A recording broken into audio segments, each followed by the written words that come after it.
প্ৰথম প্ৰশ্ন কোনটো প্ৰাণীৰ শৰীৰত সৰ্বাধিক তেজ আছে আপোনাৰ বাবে বিকল্পসমূহ হল বিকল্প এ হাতী বি জিৰাফ সি বাঘ আৰু ডি ভালুক শুদ্ধ উত্তৰটো হল বিকল্প এ হাতী পৰৱৰ্তী প্ৰশ্ন মানুহৰ চকুৰ ওজন কিমান হয় আপোনাৰ বাবে বিকল্পসমূহ হল বিকল্প এ 2 গ্ৰাম বি 5 গ্ৰাম সি 8 গ্ৰাম ডি 6 গ্ৰাম শুদ্ধ উত্তৰটো হল বিকল্প সি 8 গ্ৰাম পৰৱৰ্তী প্ৰশ্ন ভাৰতৰ সৰ্বাধিক খোৱা ফল কোনটো আপোনাৰ বাবে বিকল্পসমূহ হল বিকল্প এ কল বি আপেল সি আম ডি ডালিম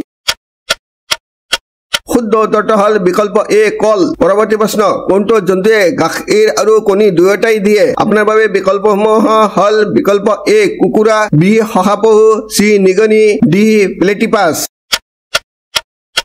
শুদ্ধ উত্তৰটো হল বিকল্প ডি প্লেটিপাছ এন্তে অনুগ্ৰহ কৰি চেনেলটো সাবস্ক্ৰাইব কৰি বেল আইকনটো অন কৰি ৰাখিব যাতে মোৰ নতুন নতুন ভিডিঅ'বোৰ তৎক্ষণাত পাব পাৰে ভিডিঅ'টো লাইক আৰু শ্বেয়াৰ কৰিবলৈ নাপাহৰিব